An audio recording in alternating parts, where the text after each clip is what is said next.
Hi friends, good morning. आज हम लोग फिर क्लास 10th का नेक्स्ट टॉपिक जो आगे है पार्ट 3 यानी पार्ट 4 पढ़ रहे हैं। ठीक है। उसका टॉपिक जो है वो है अवतल दर्पण के सामने विभिन्न दूरियों पर रखी वस्तु के प्रतिबिंब। ठीक है। तो ये रहा मेरा टॉपिक। ठीक है, थोड़ा ध्यान दीजिएगा, ये टॉपिक है। ठीक है दोस्तों, ये विभिन्न है, 6 भागों में बंटा हुआ है।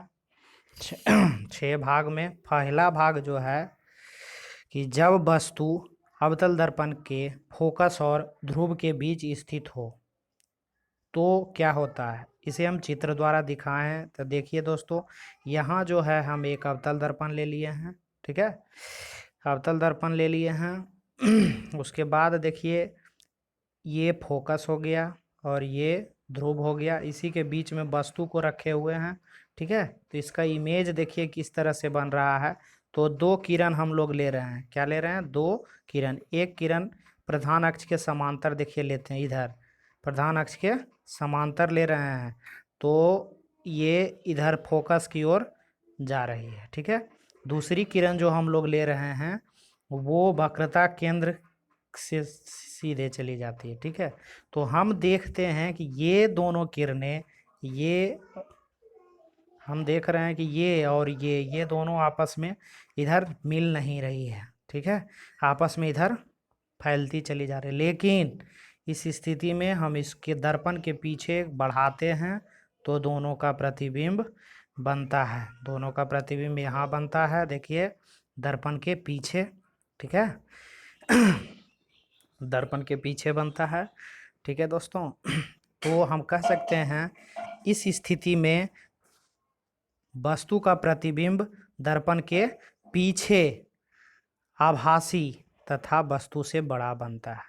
ठीक है, दर्पण के पीछे सीधा आभासी तथा वस्तु से बड़ा बनता है। इसको हम फिगर आपको जूम करके दिखा रहे हैं, आप देख सकते हैं, ये हुआ। ठीक है, सेकेंड पार्ट अब जो है इसका वो है कि जब वस्तु अवतल दर्पण के फोकस पर स्थित हो। तो देखिए सेकेंड पार्ट में कि जब वस्तु जो है फोकस पर ही स्थित हो, तो ये ही फोकस है और यही ऑब्जेक्ट। ओ ए वस्तु है, ओ डैश और ए डैश इसका इमेज बन गया। ठीक है, तो ये जब हम फोकस पर रखते हैं वस्तु को तो उसका प्रतिबिंब अनंत पर बन रहा है। यानी ये दोनों जो लाइनिंग आपको दिखेगी, ये दोनों लाइन कभी कट ही नहीं रही है। नहीं कटने का मतलब है कि वह प्रतिबिंब अनंत पर बनता है। ठीक है, अनंत पर बनता है। तो इस स्थिति में वस्तु का प्रतिबिंब अनंत पर बनता है और यह प्रतिबिंब वास्तविक, उल्टा और वस्तु से बहुत बड़ा बनता है। यहाँ थोड़ा सा देखिएगा, ये तो है अनंत पर बनता है और ये हो गया वास्तविक, उल्टा और वस्तु से बड़ा बनता है। ठीक है, इसी पॉइंट को थोड़ा देखिए। ठीक, फिर नेक्स्ट हम लोग आते हैं कि थर्ड पॉइंट में कि जब वस्तु अवतल दर्पण के वक्रता केंद्र और फोकस के बीच स्थित हो। ठीक है, तीसरा पॉइंट मेरा क्या है कि जब वस्तु अवतल दर्पण के फोकस और वक्रता केंद्र और फोकस के बीच स्थित हो। ठीक है, तो इसको हम थोड़ा सा बड़ा करके आपको दिखाते हैं। देखिए, यही है, ये आपका फोकस हो गया और ये वक्रता केंद्र हो गया। इसके बीच में ये वस्तु रख दी, वो ए वस्तु है और इसका प्रतिबिंब ओ डैश ए डैश उल्टा बनता है, यानी इस साइड बनता है। वस्तु को हम रख रहे हैं इधर, उसका प्रतिबिंब इधर बनता है। ठीक है, जैसा कि हम अभी आपको दिखाते हैं। देखिए, एक किरण हम वही लेंगे, पैरेलल लिए, प्रधान अक्ष के पैरेलल, प्रधान अक्ष के समांतर ले लिए, जो कि फोकस से होकर जाती हुई यहाँ मिली। दूसरा वक्रता केंद्र की दिशा में ले लिए, यही यही यही इमेज बन गया। ठीक है, ये इमेज बन गया। ठीक है दोस्तों, तो इस स्थिति में वस्तु का प्रतिबिंब अनंत और वक्रता केंद्र के बीच,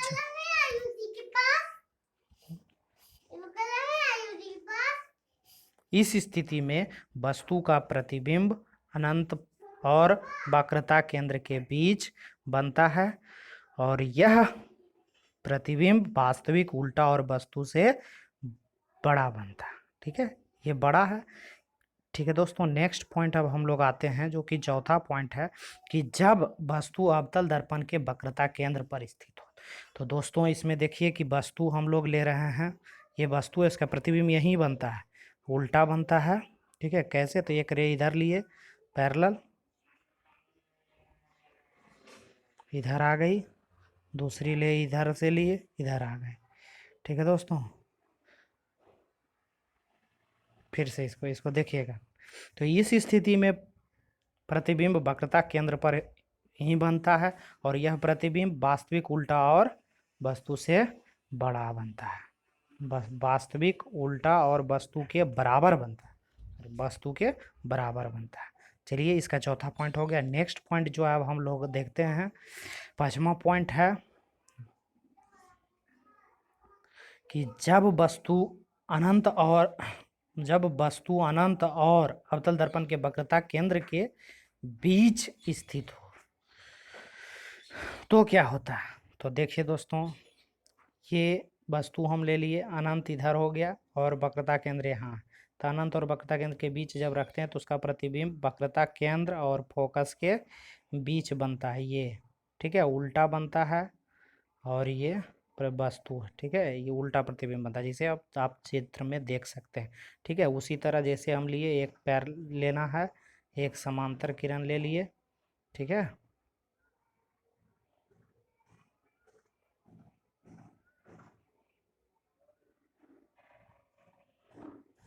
एक समांतर किरण लेंगे, देखिएगा, ये प्रधान अक्ष से समांतर किरण लिए जो फोकस से होकर गुजरती है, और एक वक्रता केंद्र की दिशा में आपतित किरण लिए जो उसी दिशा में वापस लौट जाती है। यही जो कट ऑन दोनों का होता है वही मेरा इमेज बनता है, यानी प्रतिबिंब बनता है, जिसे हम चित्र में दिखाए दिए हैं। ठीक है, इस स्थिति में वस्तु का प्रतिबिंब इस स्थिति में वस्तु का प्रतिबिंब फोकस और वक्रता केंद्र के बीच बनता है और यह प्रतिबिंब वास्तविक उल्टा तथा वस्तु से छोटा बनता है। ठीक है दोस्तों, फिर नेक्स्ट जो हम लोग ले रहे हैं, छठा टॉपिक, कि जब वस्तु अनंत पर स्थित है। ठीक है, तो अनंत पर जब वस्तु स्थित होती है तो उसका प्रतिबिंब फोकस पर बनता है। किस तरह बनता है वो आपको दिखाते हैं, देखिए। तो हम लोग ले रहे हैं इधर से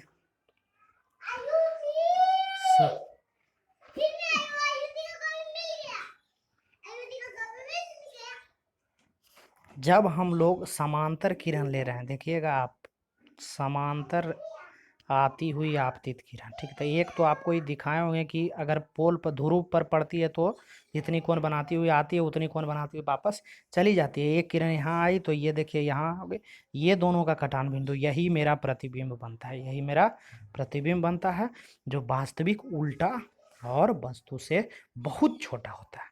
ठीक है, इस स्थिति में वस्तु का प्रतिबिंब फोकस पर बनता है और यह प्रतिबिंब वास्तविक उल्टा तथा वस्तु से बहुत छोटा होता है। दोस्तों ये 6 पॉइंट है, लेकिन हम 6 पॉइंट को एक ट्रिक द्वारा हम इसे समझाते हैं। ठीक है, देखिएगा, अगर समझ में आए तो कमेंट जरूर कीजिएगा। देखिए क्या कर रहे हैं, सबसे पहले हम लोग एक अवतल दर्पण ले रहे हैं। ठीक है, अवतल दर्पण ले लिए, जिसे कि हम दिखा रहे हैं, ये अवतल दर्पण है। ठीक है, तो अवतल दर्पण में हम लोग सबसे पहला ऑब्जेक्ट जो रखते हैं, ये ध्रुव हो गया और ये फोकस हो गया उसके बीच में, ये देखिए। तो इस स्थिति में प्रतिबिंब भी यहाँ बन रहा है। इस स्थिति में प्रतिबिंब कहाँ बन रहा है, दर्पण के पीछे वस्तु से बड़ा आभासी बनता है, जो कि आपको पहला स्थिति बता चुके हैं। ठीक है दोस्तों, अब देखिए O2 अगर हम ले लिए, O2 यानी फोकस पर जब वस्तु रखते हैं तो उसका प्रतिबिंब अनंत पर बनता है, I2। ठीक, अगर फोकस और वक्रता केंद्र के बीच लेते हैं तो O3, तो इसका प्रतिबिंब यहाँ होता है I3, ये बन रहा है। ठीक है दोस्तों, अब अगर हम ले रहे हैं O4, तो O4 तो उसका प्रतिबिंब बराबर बनता है, वो यहीं देखिएगा, O4 यहाँ है, एक मिनट, O4 यहाँ देखिए, तो I4 यहाँ है, दोनों इक्वल होता है, यानी वक्रता केंद्र पर रहता है तो आपको वक्रता केंद्र पर ही बनता है। ठीक है दोस्तों, अब अगर O5 लिए, यानी वस्तु को हम लोग अनंत और वक्रता केंद्र के बीच रखते हैं, तो उसका प्रतिबिंब देखिए I5 यहाँ बन रहा है, ठीक है। अब जब वस्तु अनंत पर स्थित हो तो उसका प्रतिबिंब फोकस पर बनता है, जो कि आपको I6 फोकस पर है। तो इस स्थिति में हम लोग क्या देख रहे हैं कि ये जो है डिक्रीजिंग ऑर्डर में होता है, घटते क्रम में इसका इमेज बनता है। ठीक है, साइज जो है घटते जाता है, देखिएगा, बहुत बड़ा, फिर बराबर, फिर छोटा, फिर बहुत छोटा, जो कि हम आपको दिखा दिए हैं। और इधर जो है इमेज, वस्तु को हम इधर से बढ़ाते जाते हैं तो प्रतिबिंब मेरा इधर बढ़ते जाता है और घटते क्रम में और छोटा होते जाता है। ठीक है, और पहला कंडीशन जो है उसको अपवाद मान लीजिएगा। तो ये हो गया ट्रिक है। ठीक है दोस्तों, कैसा लगा कमेंट करके ज़रूर बताएं। धन्यवाद।